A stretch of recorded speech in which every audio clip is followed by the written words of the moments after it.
Hello friends, welcome to watchdog defence. Let's start. Video শুরুর প্রথমেই বলে রাখি, আমার তৈরি জেট ইঞ্জিন ভিডিওটি এই ভিডিওর আগে দেখে নিন, ডেসক্রিপশন বক্সে লিংক দেওয়া আছে। তবেই এই ভিডিওটি অনেকটাই সিম্পল হয়ে যাবে আপনাদের কাছে। আজকে আমি আলোচনা করব টার্কির জেট ইঞ্জিন প্রোগ্রামের অন্তর্গত TF6000 জেট ইঞ্জিন সম্বন্ধে এবং এর টক্করের ভারতের কোন জেট ইঞ্জিন আছে তা সম্বন্ধে। প্রথমেই বলে নিই, TF6000 হলো TEI বা তুসাস ইঞ্জিন ইন্ডাস্ট্রিজের তৈরি। এই তুসাস কোম্পানি আগেও অনেক কম পাওয়ার সম্পন্ন ইঞ্জিন তৈরি করেছে। সেরকম কিছু হলো TJ35 turbojet, TJ90, TP38 turboprop, PD170, TS1400 turboshaft helicopter engine আর TJ300 ইত্যাদি। এগুলি প্রত্যেকটি হলো এই কোম্পানির এক একটি ধাপ এবং বর্তমানে এই TJ6000 হলো টার্কির সবচেয়ে অ্যাম্বিশিয়াস প্রজেক্ট। যতদূর শোনা যাচ্ছে এই ইঞ্জিনের ফ্যাব্রিকেশন এবং পার্টস ম্যানুফ্যাকচারিং কমপ্লিট এবং এই বছর শেষেই এর টেস্টিং শুরু হয়ে যাবে। এবার আসি এর স্পেসিফিকেশন সম্বন্ধে। এর ড্রাই থ্রাস্ট অর্থাৎ আফটারবার্নার ছাড়া থ্রাস্ট হতে চলেছে 26.5 কিলোনিউটন। ফ্যান হবে 2 স্টেজ অ্যাক্সিয়াল, কম্প্রেসর হবে 6 স্টেজ অ্যাক্সিয়াল এবং টারবাইন হবে 1 স্টেজের হাই পাওয়ার টারবাইন এবং 1 স্টেজের লো পাওয়ার টারবাইন। এর টারবাইনের সিঙ্গেল ক্রিস্টাল ব্লেডও টার্কি নিজেই বানিয়েছে নিকেল সুপার অ্যালয় দিয়ে।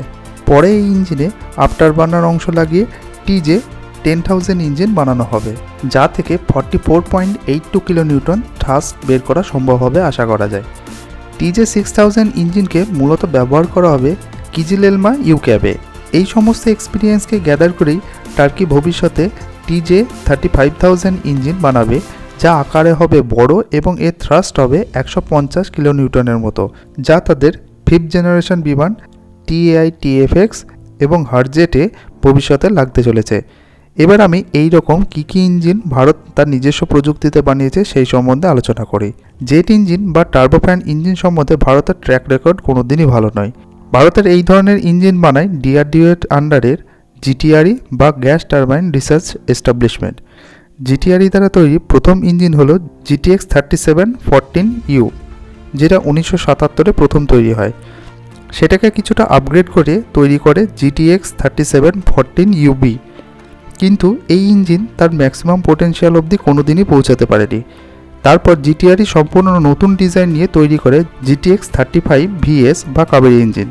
সত্যি বলতে গেলে এটাই ভারতের একমাত্র শক্তিশালী ইঞ্জিন। একে মূলত বানানো হয়েছিল LCA তেজাস বিমানের জন্য, কিন্তু যতটা আশা করা হয়েছিল এই ইঞ্জিনে সেই পরিমাণ শক্তি না পাওয়ার জন্য এই ইঞ্জিনকে আর তেজাসে ব্যবহার করা হয়নি। এই কাবেরী ইঞ্জিন সম্পর্কে ডিটেল ভিডিও আমি ভবিষ্যতে আনবো, কিছুদিন ওয়েট করবেন। তো যাই হোক, বর্তমানে ভাবা হচ্ছে এই ইঞ্জিনকে ঘাতক UCAVতে ব্যবহার করা হবে। আসলে TJ6000 এবং কাবেরী ইঞ্জিন দুটো সম্পূর্ণ আলাদা ইঞ্জিন। সহজ ভাষায় বলতে গেলে যেখানে TJ6000 টাটা এসের ইঞ্জিন আর কাবেরী হলো টাটা 407-এর ইঞ্জিন। আজকের ভিডিওটি এই পর্যন্তই। দেখা হচ্ছে পরের ভিডিওতে। সুস্থ থাকবেন, ভালো থাকবেন। জয় হিন্দ।